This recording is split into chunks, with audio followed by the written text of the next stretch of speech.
میں law college میں پڑھتا تھا اور ایک دن ایک لیکچر کے دوران مجھے ایک لڑکی کا میسج ملا کہ آپ پلیز مجھے ایڈمیشن کے پروسیس کا بتائیں، میری مدد کریں۔ میں نے بھی کلاس سے فری ہو کے اس کو سب تفصیل سے سمجھا دیا۔ اس کے بعد کچھ عرصہ تک ہماری بات ہوتی رہی۔ مجھے اس کی آواز بہت اچھی لگنے لگ گئی اور پھر کچھ وقت کے بعد وہ خود بھی مجھے بہت اچھی لگنے لگ گئی۔ میں نے اسے اظہار محبت کیا تو اس نے صاف انکار کر دیا اور کہا کہ میری زندگی میں پہلے سے ہی کوئی ہے اور میں اس سے محبت کرتی ہوں۔ یہ سن کر مجھے بہت تکلیف ہوئی، لیکن میں اسے کھونا نہیں چاہتا تھا تو میں خاموش ہو گیا۔ پھر اس نے مجھے بولا کہ میں آپ کو بلاک کرنے لگی ہوں، پلیز میری بات کا برا نہیں ماننا اور میری مدد کرنے کا شکریہ۔ اس نے مجھے بلاک کر دیا۔ کچھ دنوں بعد اس نے مجھے ان بلاک کیا اور بولی کہ ہم کیا دوستوں کی طرح رہ سکتے ہیں؟ میں نے کہا تمہارے ساتھ بات کرنے سے میری محبت میں مزید اضافہ ہوگا تو میں یہ نہیں کر سکتا، لیکن اس نے اصرار کیا تو میں بھی رہ نہیں سکا اور ہم دوبارہ بات کرنے لگ گئے۔ وقت گزرتا رہا اور ہم ایک دوسرے سے اپنی باتیں شیئر کرنے لگے۔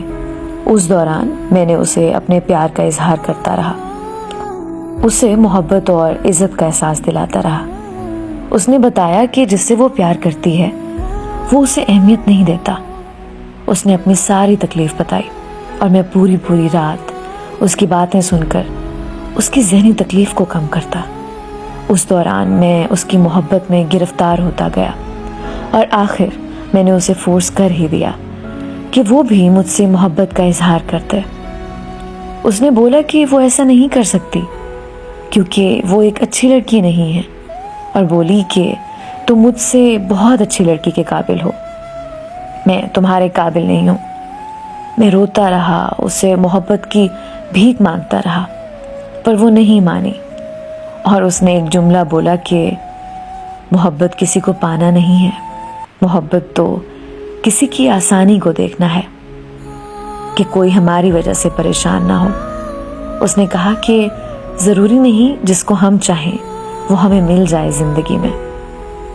اس نے مجھے صبر کرنے کا بولا اور کچھ وقت بعد اس نے اسی لڑکے سے نکاح کر لیا جسے وہ پسند تو کرتی تھی، لیکن لڑکا اسے کوئی خاص توجہ نہیں دیتا تھا۔ نکاح کے بعد اس کا میسج آیا کہ اب میرے بارے میں سوچنا چھوڑ دو اور زندگی میں آگے بڑھو، اور اس نے ایک آخری بات کی مجھ سے، کیا مجھے پریشان مت کرنا پلیز، کیونکہ تمہاری کسی بھی غلط حرکت سے میری زندگی بہت تکلیف دہ بن سکتی ہے۔ میں اسی دن سمجھ گیا کہ محبت دوسرے کو رسوا کرنا نہیں ہے، بلکہ محبت تو کسی کو خوشیاں اور سکون دینے کا نام ہے۔ بس اس کے بعد میں نے بھی ٹھان لی کہ اگر وہ نہیں تو پھر کوئی نہیں ہوگی زندگی میں۔ اس دن کے بعد اپنا سارا وقت میں نے اپنی تعلیم کو دیا۔ وہ جاتے جاتے مجھے باشعور انسان بنا گئی۔ آج میں ایک نمازی اور تعلیم یافتہ انسان ہوں، صرف اس کی وجہ سے۔ آج بھی اسے محبت کرتا ہوں اور کرتا رہوں گا۔ آج بھی جب میں اداس ہوتا ہوں تو اس کی تصویر سے باتیں کر کے دل ہلکا کر لیتا ہوں، اور ہمیشہ اس کی کہی ہوئی ایک بات دہراتا ہوں کہ جوڑے آسمانوں پر بنتے ہیں، ہماری چاہ سے کچھ نہیں ہوگا، وہی ہوگا جو اس کی چاہ ہوگی۔